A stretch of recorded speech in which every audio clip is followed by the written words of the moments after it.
Salut les râlistes de Twitch et de YouTube et bienvenue pour cet hebdo JDR du 12 juin 2026 où on va pas mal s'attarder sur les problèmes que rencontre Paizo suite à la banqueroute d'une entreprise tierce, mais par un jeu de dominos, ça les met aujourd'hui sérieusement dans la sauce, au point où ils sont obligés de faire des licenciements. On va pas parler que de ça, et je vais aussi pouvoir râler sur un de mes punching balls détestés, parce que clairement j'ai rien de favori avec ces gens-là, à savoir Eldercraft, qui a concrétisé une bonne idée de merde sur laquelle ils avaient communiqué il y a un an maintenant, et que finalement ils ont fini par lancer, et ce qui me dégoûte un petit peu, c'est que ça a l'air de marcher. Bref, vous allez pouvoir m'entendre râler, comme d'habitude. On va voir ça ensemble. On va du coup commencer les news de ce soir avec le retour, qui était annoncé depuis quelques temps, mais qui est là se précise, d'une licence des années 90 qui était anciennement publiée par Multisim, à savoir Dark Earth. Du coup, un jeu de rôle post-apocalyptique, édité à l'époque par Multisim, qui se passait dans sur une terre recouverte par les ténèbres, où il y avait juste quelques points de lumière dans ces ténèbres qui éclairaient quelques cités où les survivants du coup s'agglutinaient. Donc on a eu 2 éditions pour ce jeu de rôle à la fin des années 90. On a eu un jeu vidéo qui me semble pas super bien fonctionné et qui du coup a fait partie des raisons qui ont un peu poussé Multisim vers la fermeture. Avec leur idée, en fait, ils avaient tout à ce moment-là un délire un petit peu multimédia, puisque du coup on avait du jeu vidéo avec Dark Earth, on avait un jeu de cartes Nephilim et un jeu de cartes Guild à collectionner qui se déroulait à côté. Il y avait des romans un peu partout et bon, après ça a l'air d'avoir sérieusement impacté en fait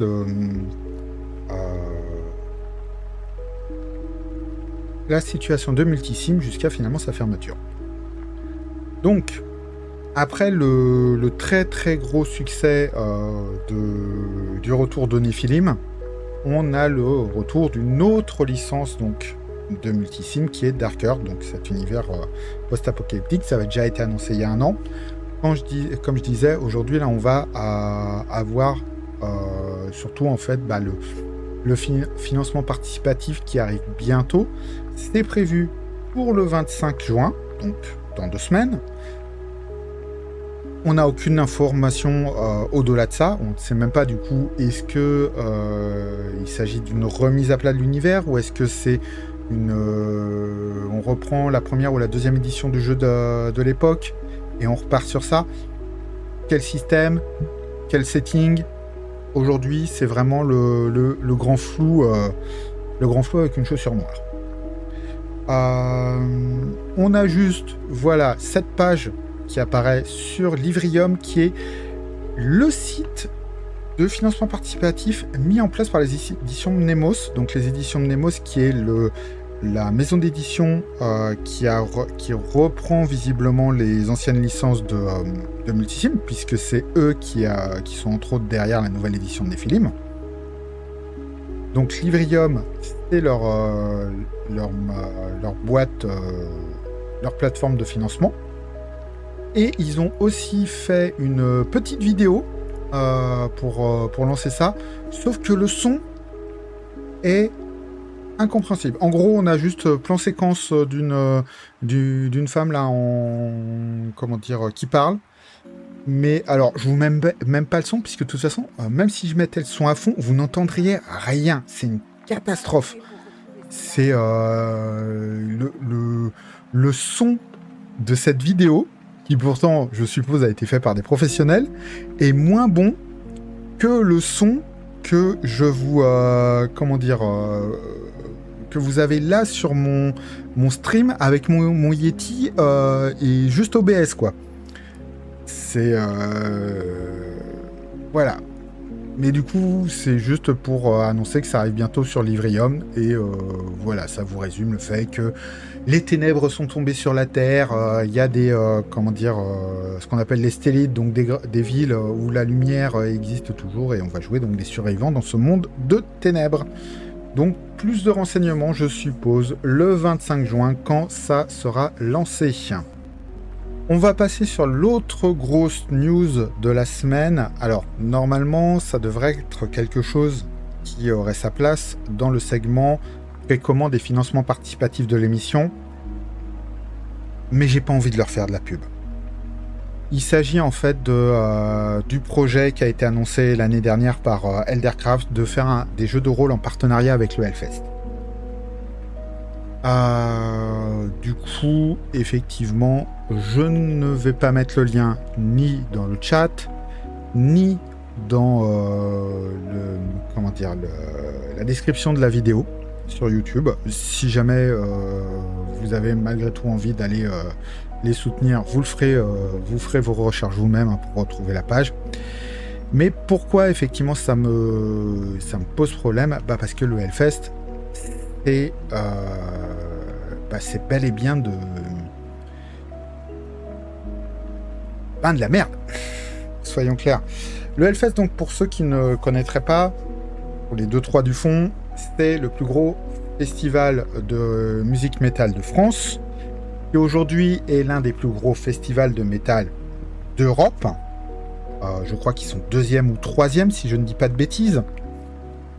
Et c'est surtout un festival qui, depuis des années, se traîne en fait énormément de problématiques. On parle de choses assez sérieuses, puisque, entre autres, il y a de cela en 2018, si je ne dis pas de bêtises, donc on a eu le cas d'une festivalière qui indique avoir été violée sur les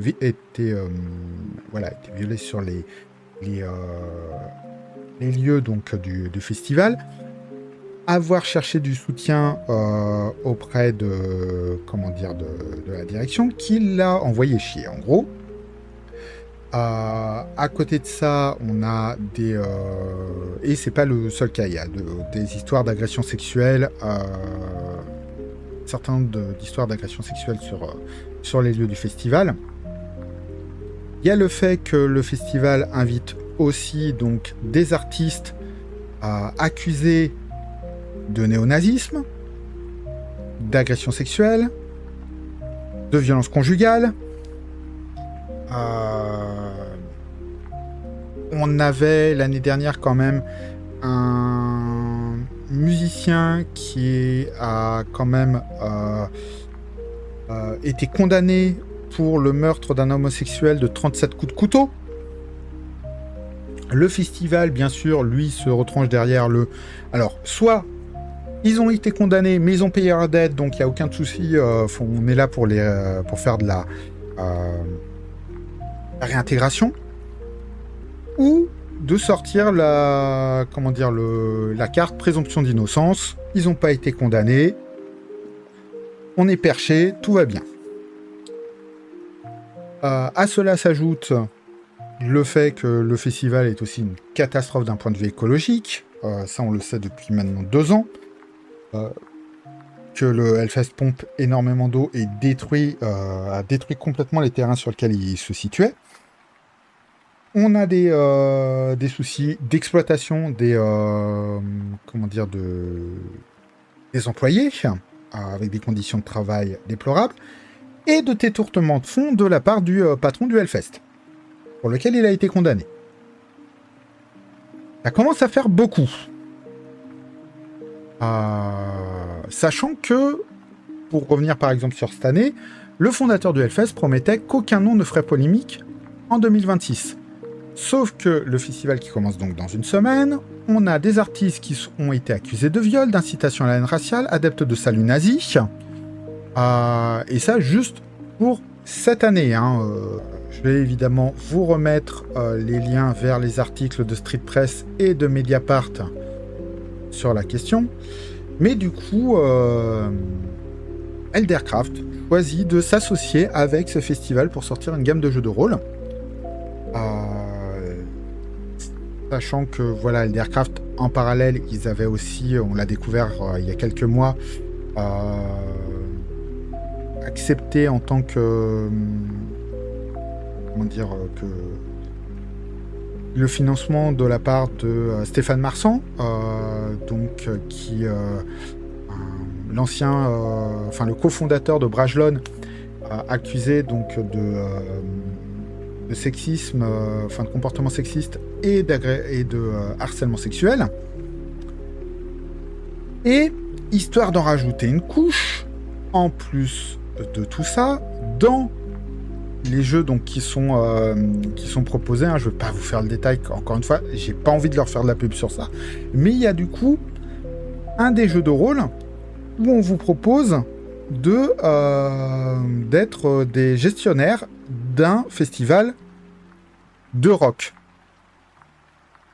Et parmi les incidents qui se passent, il y a le petit clin d'œil qu'on trouve subtil et merveilleux, indiquant que l'un de vos artistes est est victime d'un bad buzz suite à une histoire d'agression sexuelle. Comment allez-vous gérer ça? Voilà, on en est à là, quoi. C'est donc ils sont au courant des bails du Hellfest et en plus ils se permettent des petites piques en mode on en a vraiment rien à battre, quoi. Alors, je vois que Mimo parle de l'IA dans le chat et du coup c'est intéressant d'en parler.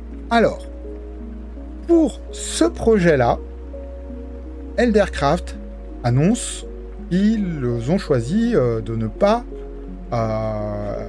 faire appel à de l'IA. Voilà, charte éthique. Chez Eldercraft, nous défendons une création fondée sur l'intention, la maîtrise et la sensibilité humaine.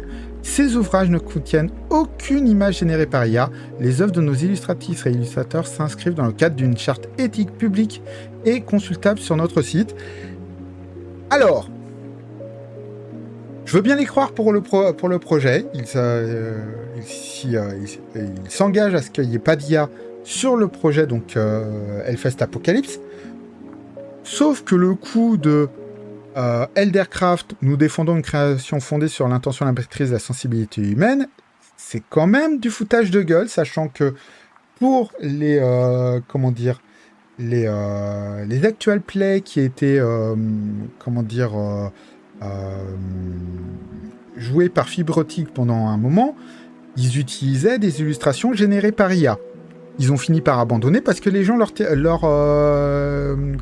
tiraient la manche sur cette histoire-là. Pas parce qu'ils ont pris conscience que l'IA c'est de la merde. Non. Ils ont arrêté l'IA dans les actual plays juste parce qu'il y a des gens qui ont commencé à râler sur ça. Sachant qu'à côté, quand ils ont annoncé qu'ils avaient récupéré la licence Les Guerriers du Silence et qu'ils allaient faire un jeu de rôle sur les Guerriers du Silence, les illustrations qu'ils ont choisi de mettre en avant pour ce futur jeu de rôle Les Guerriers du Silence, eux étaient clairement générés par IA.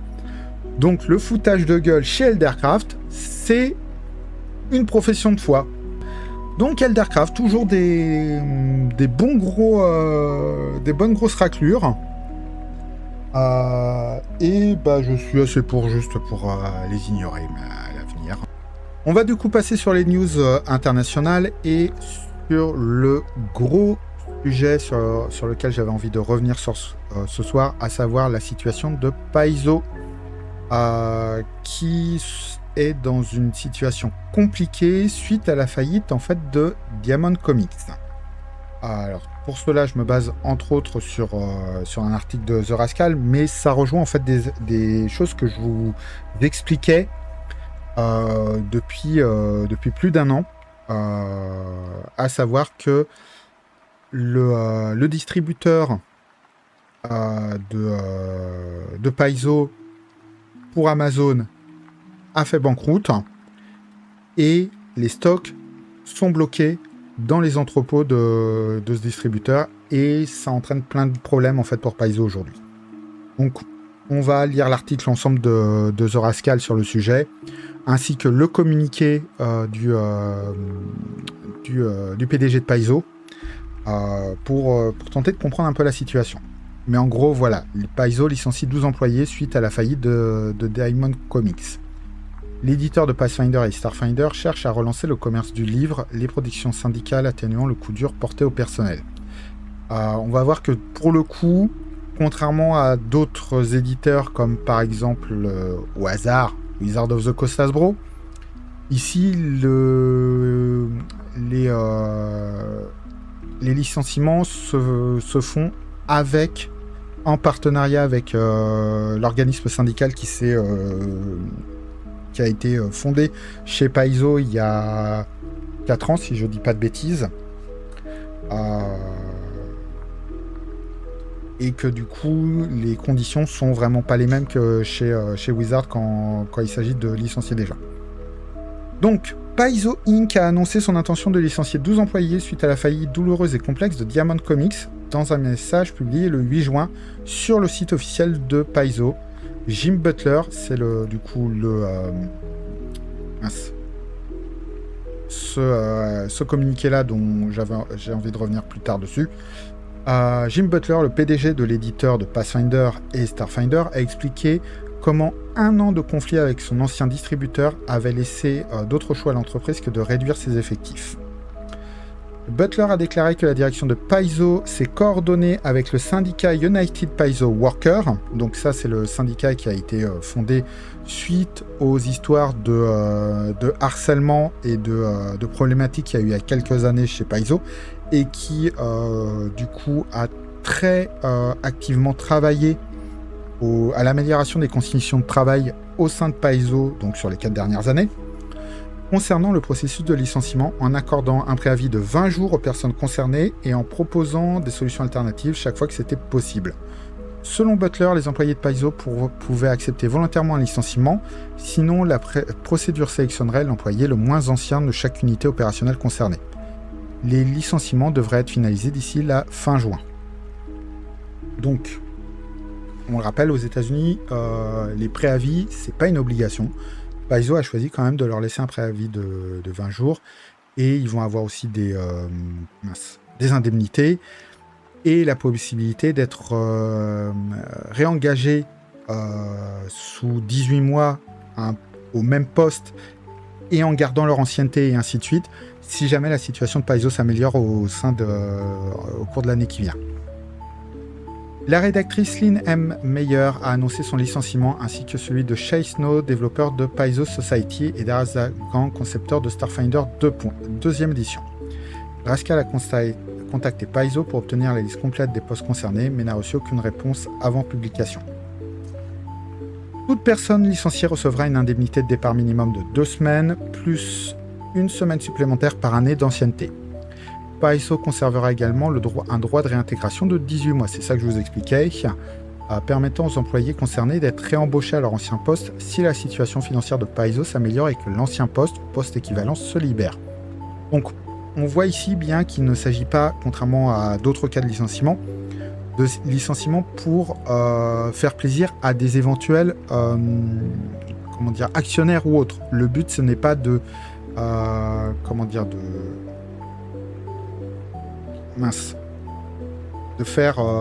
faire plaisir à des actionnaires en diminuant la masse salariale, c'est qu'ils sont vraiment dans une situation difficile et qu'ils doivent se séparer de personnes.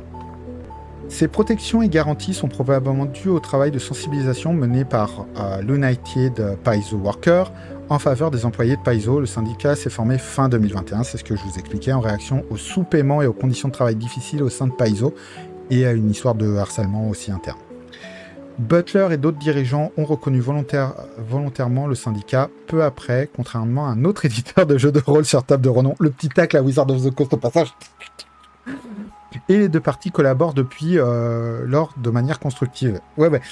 Faut savoir que effectivement, Paizo a reconnu ses torts par rapport à l'histoire des conditions de travail du harcèlement potentiel de certains employés et ainsi de suite, et a complètement reconnu du coup le travail comment dire, du syndicat en question. Ces décisions affectent profondément des personnes qui nous sont chères, a écrit Butler. Nous faisons tout notre possible pour les soutenir durant cette transition. Et donc, petit résumé de la situation.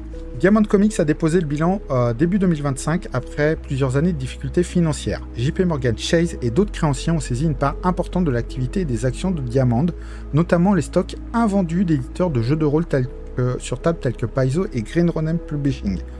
Ces stocks étant fournis en dépôt-vente, les éditeurs n'étaient payés qu'à la vente des livres dans les entrepôts de Diamond. Butler a affirmé que le distributeur détenait près de 10 millions de dollars de livres, jeux et autres stocks de jeux de rôle au moment de l'ouverture de la procédure de faillite. Alors, il n'y a pas que Paizo et Green Ronin qui sont concernés. En tout, il y a... alors, d'après ce que j'avais eu l'occasion de voir, il y a une vingtaine d'éditeurs de comics, de jeux de plateau et donc de jeux de rôle pour Paizo et Green Ronin qui sont concernés par cette histoire. Une bataille juridique acharnée fait rage depuis des mois devant les tribunaux concernant le droit de JP Morgan Chase de liquider les stocks en consignation de dizaines d'éditeurs afin de rembourser des prêts parmi de nombreuses réclamations complexes. Les créanciers sont désormais appel d'une décision de justice qui invalide leur action, notamment un contrat d'exclusivité qui aurait empêché Paizo de changer de distributeur. Alors, ce qui s'est passé, c'est qu'en gros, Diamond Comics, c'était le distributeur pour Amazon d'un certain nombre d'éditeurs. Entre autres, donc, de Paizo qui faisait ses ventes, qui du coup stockait ses stocks dans les dépôts de Diamond en dépôt-vente. Diamond n'avait donc pas acheté les stocks de Paizo. Paizo n'avait pas encore touché d'argent sur ces bouquins qui étaient stockés chez Diamond. Quand il y avait des ventes sur Amazon, Diamond était chargé donc de l'envoi, de la gestion de toute l'aspect logistique. Il reversait l'argent de la vente à Paizo et gardait une commission. Quand Diamond a fait faillite, tous les stocks de Diamond ont été bloqués et les créanciers ont saisi ces stocks et veulent de leur côté les vendre, mais en encaissant eux l'argent pour rembourser les dettes de Diamond, alors qu'on parle ici d'ouvrages qui sont en dépôt-vente. C'est-à-dire que Diamond n'a jamais acheté en fait aux éditeurs. Il ne faisait que stocker, assurer la logistique et récupérer une commission. Donc il y a un manque à gagner bien réel pour les éditeurs qui voient leur stock être potentiellement vendu par autrui sans toucher de thunes dessus. Donc Butler a déclaré que les conséquences pour Paizo ont été dévastatrices. L'éditeur aurait perdu environ 2 millions de dollars de chiffre d'affaires rien qu'en 2025. Là, il y a une petite erreur de traduction de Google Trad. Et a été contraint de passer en perte et profit 500 000 dollars supplémentaires liés à la faillite de Diamond Comics. Il faut savoir en plus que du coup, Paizo ne peut pas changer de distributeur à cause du contrat qui les lie à Diamond, parce que Diamond est en banqueroute, mais tant que les créanciers n'ont pas récupéré et que du coup il n'y a pas de liquidation judiciaire, les contrats d'exclusivité de distribution que Paizo avait avec Diamond sont toujours actifs. Parallèlement aux efforts considérables déployés dans les procédures judiciaires, la direction de Paizo s'est efforcée de redoubler d'efforts en matière de vente directe via sa boutique en ligne et auprès des magasins spécialisés. Et du coup, ils ne peuvent pour l'instant, ils sont bloqués. En fait, ils n'ont pas de vitrine directe sur Amazon. En gros, les bouquins Paizo que vous voyez en vente sur Amazon, c'est des boutiques tierces qui les vendent. Mais c'est pas un distributeur travaillant avec Paizo. Butler a indiqué que ses canaux de vente ont progressé, mais pas suffisamment pour compenser ces pertes importantes. Les ventes de livres en librairie restent bien en deçà des niveaux historiques. Bah, tu m'étonnes, quand tu ne peux pas te baser sur Amazon et sur toute sa logistique, ça devient problématique. Parmi les autres changements annoncés figure une réévaluation de la politique de Paizo concernant les PDF gratuits, qui prévoit l'arrêt de la distribution de copies numériques de produits non liés à la société aux bénévoles à compter du 1er juillet. Jusqu'à présent, en fait, Paizo distribuait des PDF gratuits dans le cadre, par exemple, du programme de ce qu'on appelait la Live Campaign de Pathfinder et Starfinder. Ça veut dire des séances de jeux qui étaient organisées dans les boutiques de jeux de rôle aux États-Unis principalement, où des meneurs de jeux déclarés auprès de Paizo recevaient des bouquins, un scénario et éventuellement des suppléments en format PDF offerts par Paizo pour faire un petit peu des parties dans les boutiques. Et ça, ils sont obligés du coup d'y mettre fin. Bah oui, parce que ça coûte de la thune. Hein. Et une suspension du développement des modules Foundry VTT pour le jeu organisé une fois la saison en cours terminée. Parce que voilà, le Foundry, donc, qui est l'un des VTT, Virtual Tabletop, donc les tables de jeux virtuelles, un des programmes principaux qui est édité, qui est utilisé aujourd'hui, ils mettent régulièrement à jour leur programme, mais le problème c'est que je sais pas comment ils font en interne, mais ça fout le sbul à chaque fois. Et à chaque fois qu'on passe à une nouvelle version de Foundry, tous les anciens suppléments, tous les anciens modules qui ont été développés par des fans ou par les éditeurs doivent être retravaillés pour passer en conformité avec cette nouvelle version. Là, on est par exemple en train de passer à la V14 de Foundry. Et du coup, on a plein... Moi, je reste en V13 pour l'instant, parce que j'ai énormément de jeux qui n'ont pas encore de module V14. Et du coup, je ne pourrais plus y jouer si je mettais à jour mon Foundry. Voilà. Donc, Butler a expliqué que l'entreprise croit fermement au pouvoir du jeu organisé. Donc, le jeu organisé, c'est ce que je vous explique, c'est Live Campaign. Opsi en parle dans le chat, un petit peu comme la Adventure League de Wizard of the Coast. C'est le même principe. C'est des parties organisées en boutique pour faire la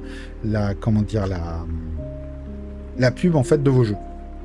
La tout beugné mon module, l'été impec, exactement. Mais que les ventes n'ont pas permis de couvrir les coûts de développement, de ça, il semblerait donc que le support VTT ait été déficitaire pour Paizo et selon Butler, il devra être interrompu jusqu'à ce que nous puissions réduire les coûts ou augmenter les revenus. Donc, il y a de fortes chances pour que quand même il continue à mettre à jour le module de base de Pathfinder 2, parce qu'il y a beaucoup trop de gens qui jouent dessus sur Foundry.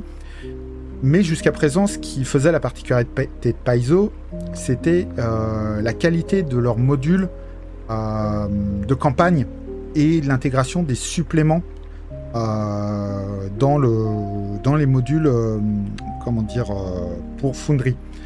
Et je pense que du coup, c'est sur ça qu'ils vont arrêter de développer et que ça va être aux meneurs de jeu localement d'intégrer ces règles supplémentaires, d'intégrer effectivement les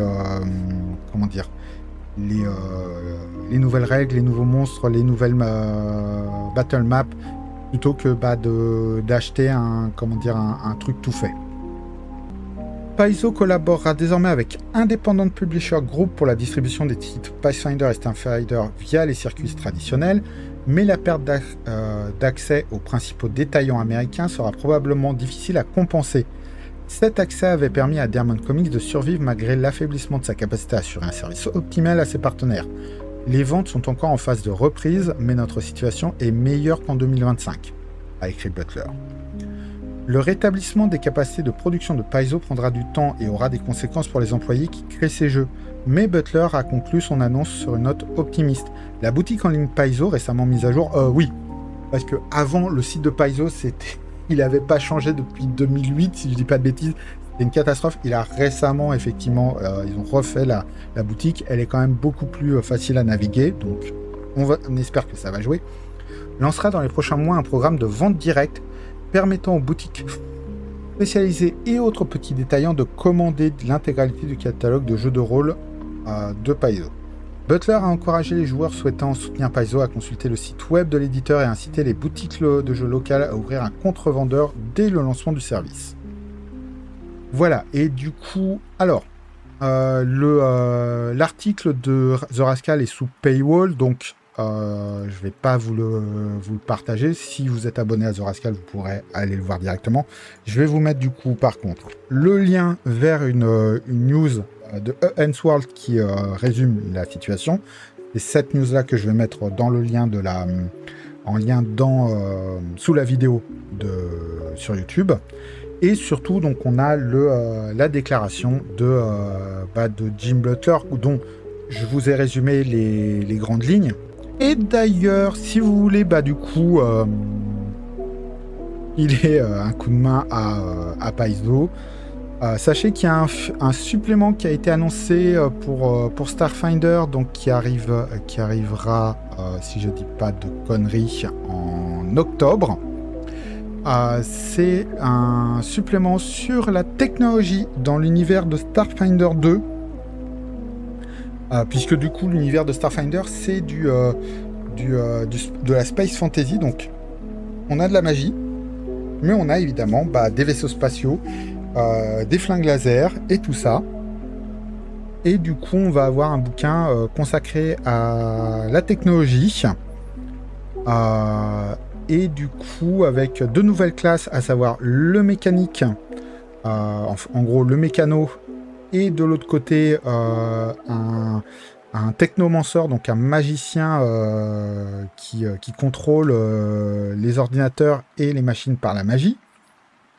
Mais du coup, on va avoir beaucoup d'archétypes, de nouveaux archétypes, de nouvelles technologies.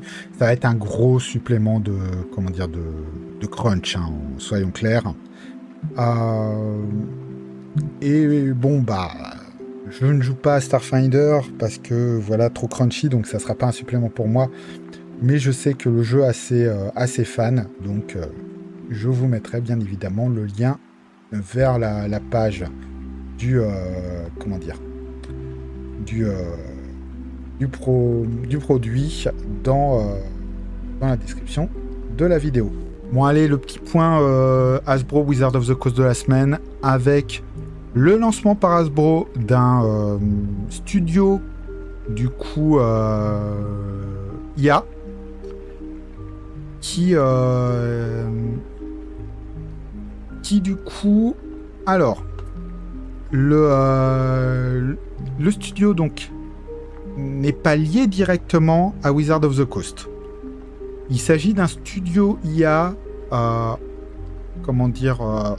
en partenariat par Hasbro et Elven Labs, qui ont donc créé ce nouveau studio IA qui s'appelle Six Wall, qui a en fait un projet principal qui est de créer en fait un LLM qui est centré sur l'incarnation des personnages appartenant aux licences d'Hasbro. L'idée est en gros d'avoir un LLM qui regroupe toutes les données concernant les personnages appartenant à Hasbro, permettant de poser des questions pour obtenir des réponses quand on recherche des informations sur ces personnages, et aussi d'avoir en fait une interface qui puisse interpréter ces personnages. Donc en gros l'idée c'est d'avoir une espèce de chatbot où vous allez pouvoir comment dire, interagir avec des personnages d'Hasbro comme Optimus Prime et Megatron de Transformers, Monsieur Patate. On peut aussi imaginer évidemment l'ensemble des personnages de My Little Pony, qui est aussi une des licences phares de Hasbro. Et comme ça, à première vue, vous allez me dire, il n'y a pas de lien direct avec le jeu de rôle. Pourquoi j'en parle ici? Ben parce que les personnages du coup de la licence Donjons et Dragons, appartenant à Wizards of the Coast, appartiennent aussi à Hasbro. Donc, on peut imaginer qu'au bout d'un moment, les personnages emblématiques de Donjons et Dragons, comme Drizzt, comme Elminster et tout ça, soient ajoutés à ce roster-là. Et on le sait, Chris Cox, le PDG d'Hasbro, est un énorme fan de l'utilisation de l'IA dans ses parties de jeux de rôle. Et clairement, il y a une chance pour que derrière, même si, voilà, ils ont pris des engagements, on ne mettra pas d'IA dans les bouquins de Donjons et Dragons, ni en illustration, ni en texte. Mais qu'est-ce qui empêchera, par exemple, demain, de Hasbro de proposer, et si vous laissiez vos joueurs interagir directement avec Elminster dans votre campagne? Vous mettez, vous ouvrez, Character OS sur votre téléphone portable. Vous le mettez sur haut-parleur. Et là, vous laissez directement vos joueurs discuter avec Elminster en jeu, quoi. C'est-à-dire qu'en gros, on va détruire des ressources énormes. Encore une fois, si ça ne pillait pas des données, hors de leurs données, parce que on n'a évidemment aucune transparence sur où ce LLM va aller, va aller pomper ces informations-là, parce que évidemment, il y a les bases de données internes à Hasbro, mais moi, je sens qu'il va y avoir aussi aller pomper tous les wikis faits par des fans sur Internet pour absorber. Et aussi sûrement toutes les questions, toutes les réponses. Et je pense là où ça risque d'être sale. Voilà, toutes les fanfics dégueulasses sur My Little Pony. J'espère qu'ils vont surveiller, hein, parce que on connaît aujourd'hui la tendance des IA à halluciner et à avoir des comportements très malsains dans leur interaction avec les enfants, entre autres. On sait comment effectivement certains IAGEN chatbots ont pu, entre autres, pousser certains ados à encourager des comportements suicidaires chez certains ados. Imaginez la gamine qui interagit avec un personnage de Mon Petit Poney qui a été alimenté par les pages de Brony de 4chan. Ça va être dégueulasse, quoi. Il y a de cela quelques semaines, je vous avais parlé du fait que Rowan Rook and Deckard allait adapter les romans Children of Time en jeu de rôle. Donc l'idée d'un jeu de rôle qui se base sur la vie dans une arche qui explore la galaxie sur plusieurs générations à la recherche d'une planète habitable après la perte de la Terre. Je voulais juste revenir sur cela pour indiquer que il y a la possibilité de downloader un playtest en bêta pour tester un petit peu, pour voir un petit peu à quoi ressemblera le jeu avant le lancement du Bagger Kit dans un mois. Alors, je suis pas personnellement intéressé particulièrement par ce projet parce que c'est de la hard science et moi je suis plus space opéra personnellement. Mais du coup, je sais que les amateurs de science-fiction crunchy, alors pas crunchy dans le terme, le système, un système compliqué, hein, puisque je n'ai pas regardé en fait c'était quoi le système pour le moment, donc je n'ai aucune idée comment ça fonctionne. Je pensais plutôt vraiment crunchy dans le sens un univers relativement cohérent et sur de la science-fiction, de la hard science quoi. Même si dedans il y a des histoires de premier contact et tout ça, on est quand même sur quelque chose qui va être beaucoup plus réaliste que du Star Trek ou du Star Wars et plus proche d'un 2001 l'Odyssée de l'espace quoi. Donc à voir évidemment si vous voulez aller lire ça.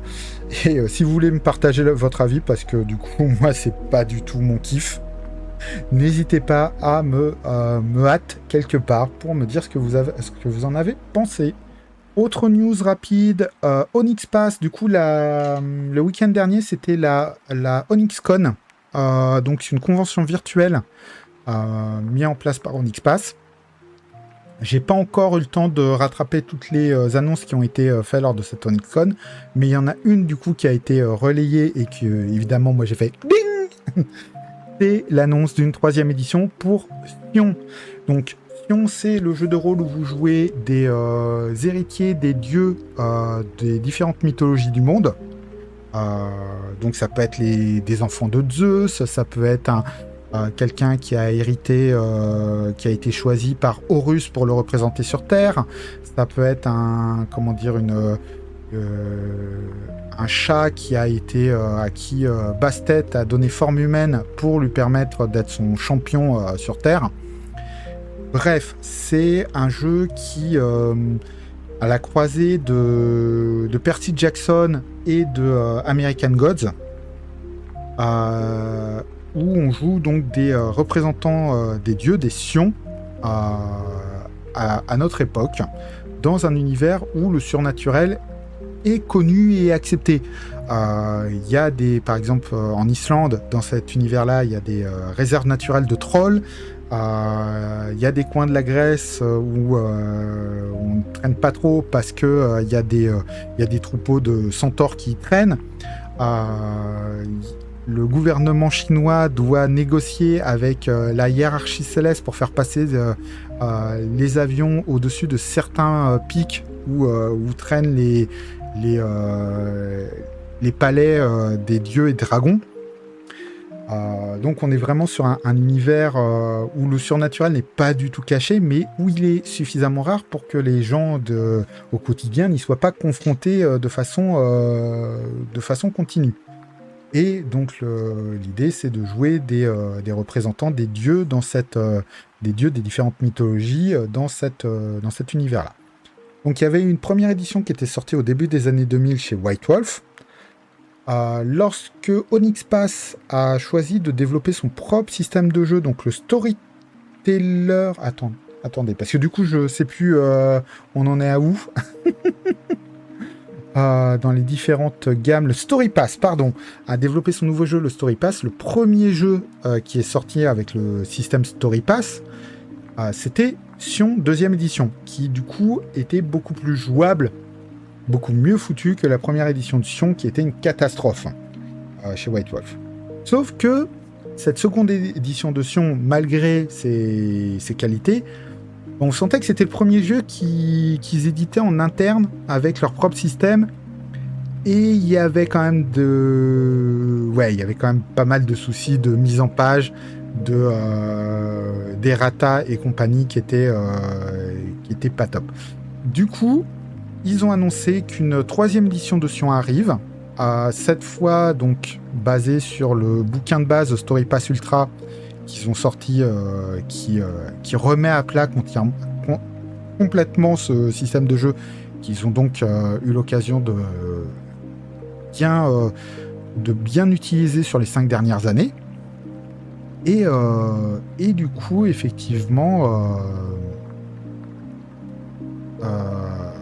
on attend on va avoir à la fin de l'année, normalement, un nouveau Sion qui arrive. Et je dois avouer que je l'attends avec impatience, puisque je suis un fan de cet univers et de ce jeu.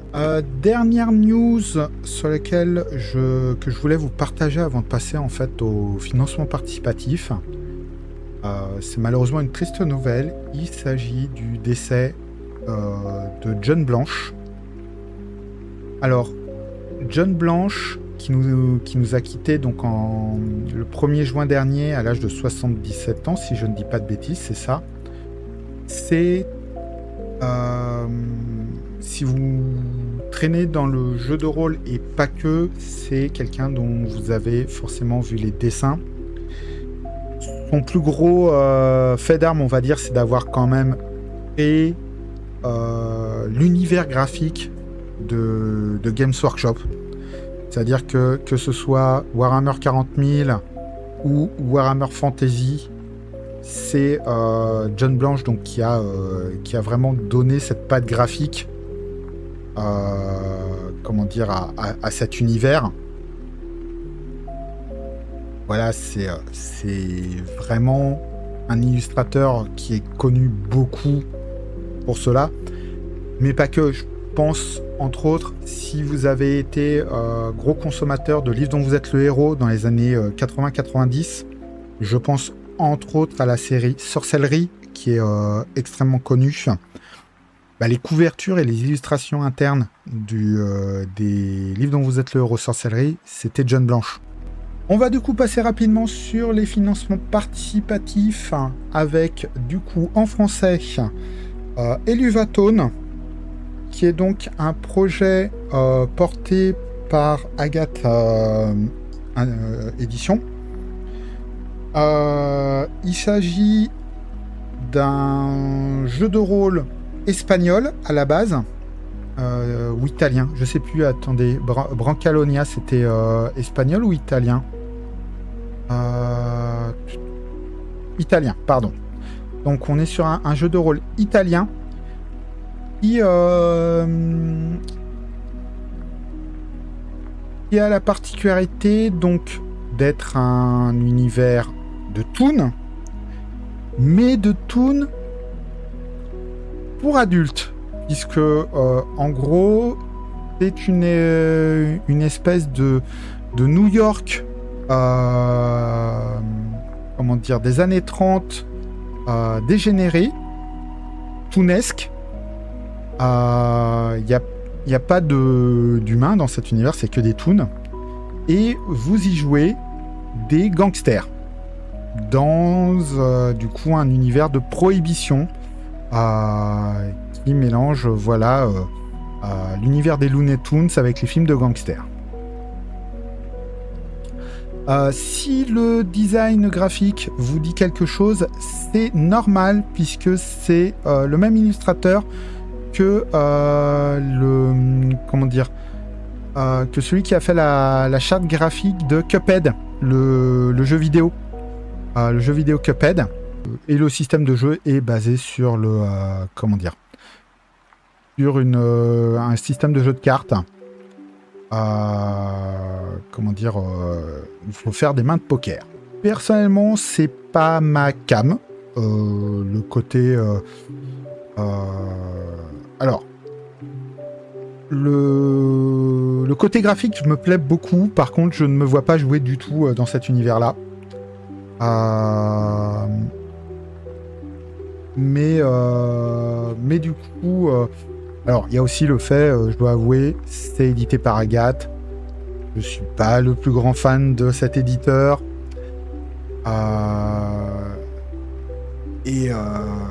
Mais bon, au moins il propose quelque chose d'original, si je dois, pour une fois. Mais ça me dit pas grand-chose, personnellement.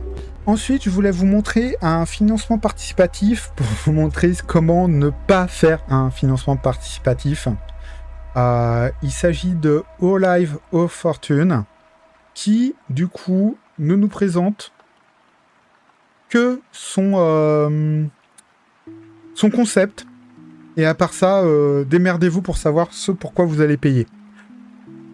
En gros, le jeu se présente comme un jeu qui est là pour jouer au sein de à l'époque de la révolution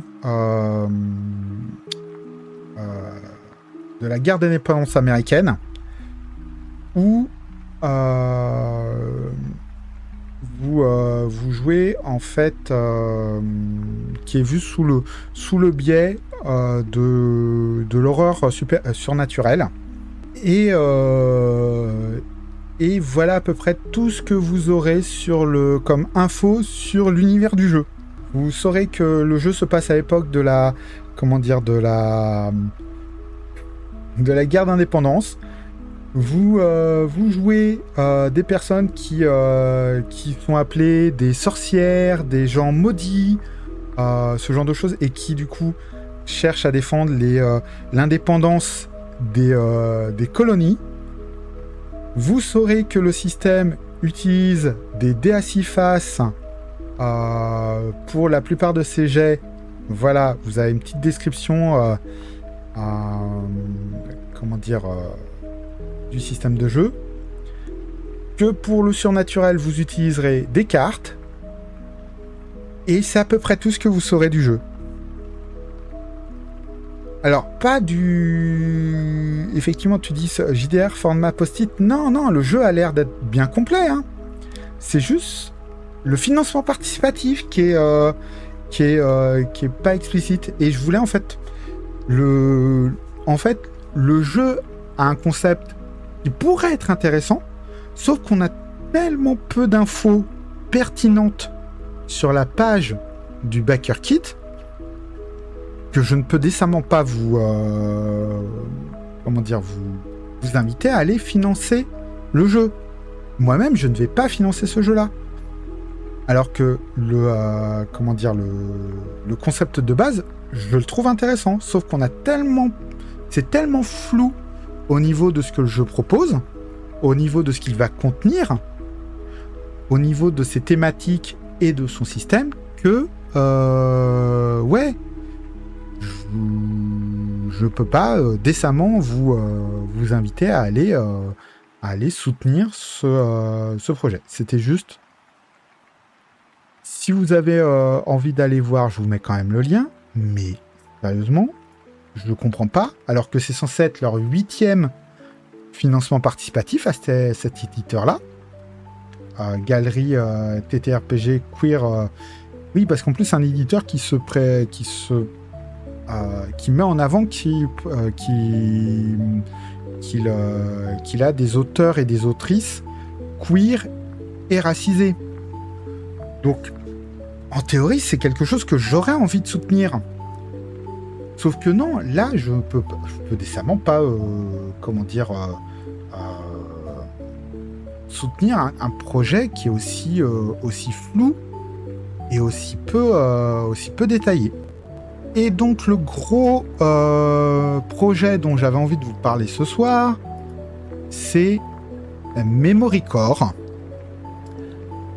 un jeu de rôle qui s'inscrit dans l'idée de faire revivre sous forme de jeu de rôle les grands classiques des jeux vidéo de l'époque PS1. Ou 32 bits de façon générale, donc PS1, GameCube je crois aussi à l'époque. Voilà. Du coup, l'idée c'est d'avoir une très jolie boîte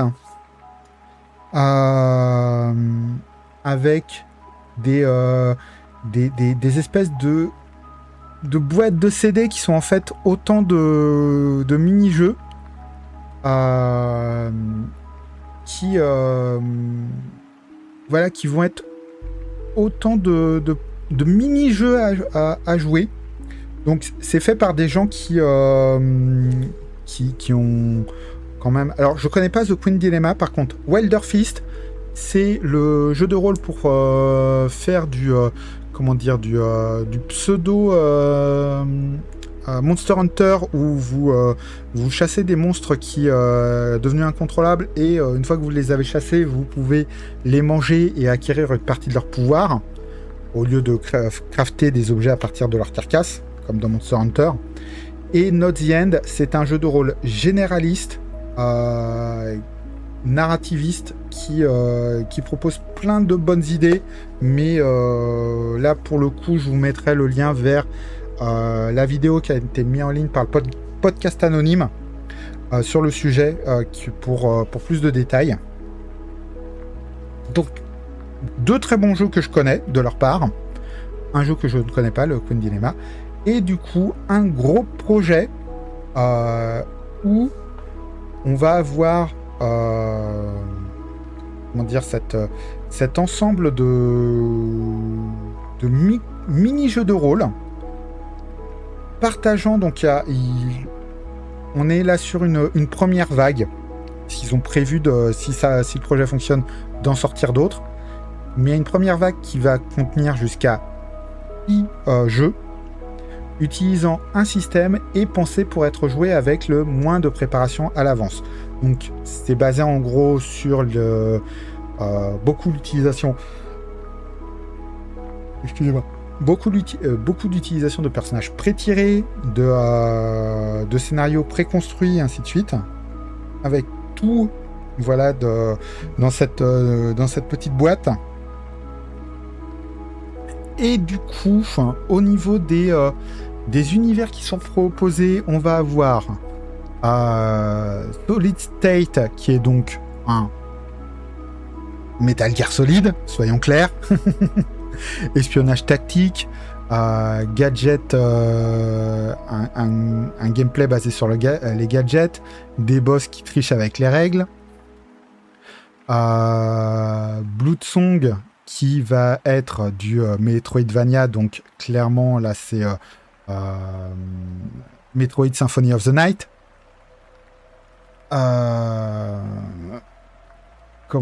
Extinction Protocol, qui Survival Horror, donc on est clairement sur inspiration ici Resident Evil.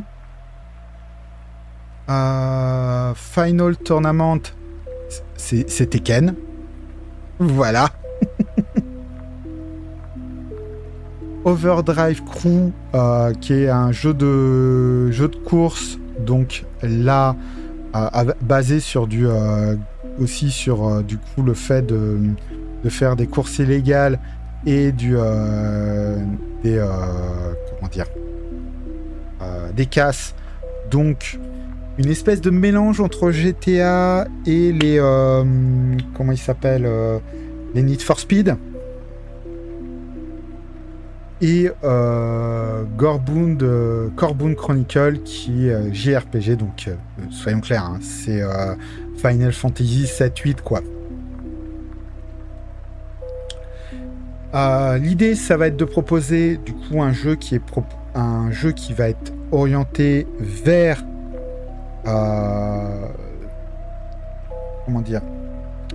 vers une version physique avec une grosse boîte qui reproduit un petit peu la forme d'une console. Voilà. Et ensuite, les jeux qui sont présentés sous la forme de ces petits boîtiers qui reproduisent les boîtes CD de la PlayStation, avec les règles spécifiques, les personnages pré-tirés spécifiques de cet univers-là. Avec à chaque fois aussi des cartes correspondant aux capacités spéciales, aux équipements spécifiques à cet univers-là, un disque avec un petit truc à faire tourner pour déclencher des règles spécifiques au jeu, des maps. Et du coup, par contre, soyons clairs, c'est pas du tout, il n'y a pas du tout de proposition actuellement en PDF. On est sur un objet qui est vraiment pensé pour avoir une... Alors, il y a des PDF qui sont fournis avec la version physique du jeu, mais le jeu, lui, il est pensé vraiment pour avoir cet aspect physique où vous allez avoir cette boîte avec ces casiers qui sont fournis avec. Et selon le niveau de jeu, vous allez avoir plus ou moins le niveau de pledge, vous allez avoir plus ou moins de gadgets avec. Donc vous avez un pledge à 44 € où vous avez la boîte, le système de jeu de base, sachant que ils ont pensé avec le fait qu'on puisse hacker ce système. C'est-à-dire que le livret de règles qui est fourni avec, il contient tout ce qu'il faut en termes de règles et en termes de conseils pour vous permettre vous-même d'adapter un jeu auquel vous avez envie. Vous n'êtes pas limité du coup aux univers qu'ils vous proposent. Mais du coup, pour la boîte à 44 €, elle contient cette fameuse boîte, ce fameux manuel, des tokens et des marqueurs, parce que du coup les feuilles de personnages sont en plastique effaçable, et deux univers du jeu, l'univers Metal Gear Solid et l'univers Castlevania. Si vous voulez les autres univers, va falloir passer à prendre les pledges supérieurs. Donc pour 82 €, vous avez ce que je viens de vous décrire, plus 2 autres jeux parmi ceux qui sont parmi les 4 proposés. Et si vous voulez la totale, ça sera 120 €. Et voilà, là c'est moi où je bloque un peu, hein, je dois avouer. Le concept du jeu me parle énormément. Hein. Une grosse somme à mettre dedans.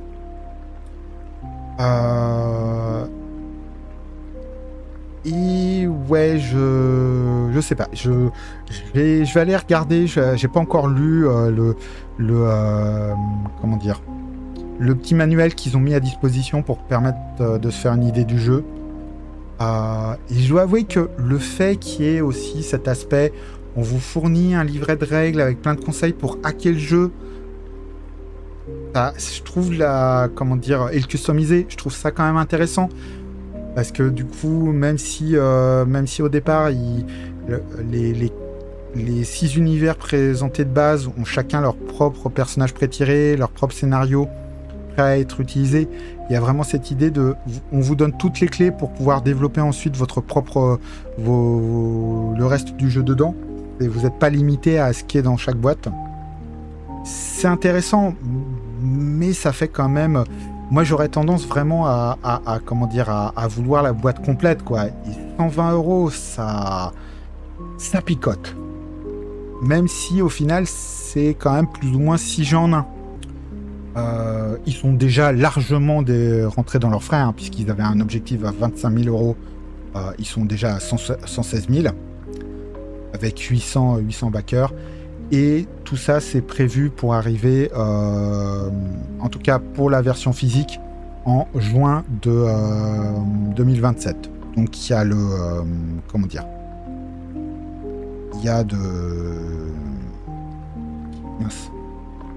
y a le temps de voir venir.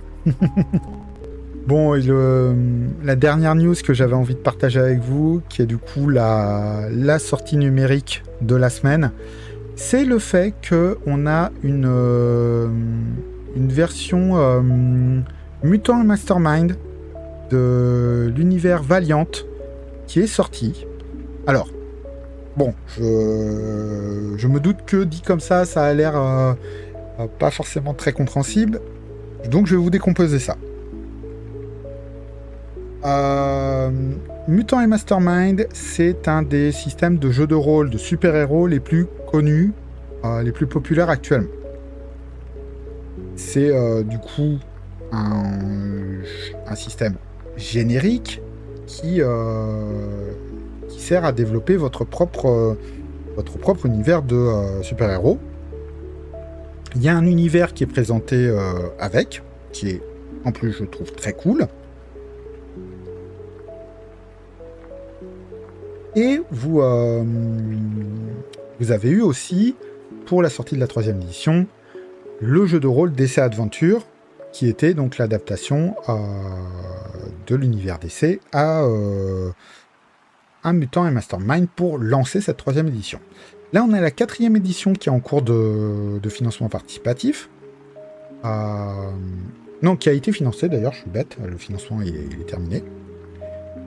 Et du coup, on a un nouveau jeu sous licence qui sort, de Mutant et Mastermind, qui adapte l'univers Valiant. Donc un univers de comics qui est beaucoup moins connu que les univers Marvel et DC, mais qui est quand même assez étendu, et donc édité par Valiant. Quelle surprise. Le nom de l'éditeur, c'est Valiant Comics. Et du coup, ils ont développé l'univers Valiant qui contient, entre autres, des super-héros comme Ixo Manowar, qui est l'histoire d'un Visigoth du 4e siècle, si je dis pas de conneries, qui se retrouve kidnappé par des extraterrestres et qui s'échappe 1500 ans plus tard avec une armure ultra technologique pour revenir sur Terre dans un monde qui n'a plus rien à voir avec l'Europe du 5e siècle qu'il a connu. On a Bloodshot, qui est donc un mercenaire immortel grâce à des nanites dans son sang, dont vous pouvez voir entre autres une adaptation en film avec Vin Diesel, si je dis pas de bêtises, c'est ça. Shadowman, qui est je crois une des rares qu'on avait eu en France avant la grosse vague de traduction qu'on a eu il y a quelques années, qui est donc là on est sur du surnaturel vaudou. Harbinger, qui est leur version des X-Men. On est sur du quelque chose qui se veut un peu plus dark que le mainstream, DC et Marvel. On est plus sur une ambiance qui se rapproche de ce que proposait Wildstorm à la grande époque, ou Image.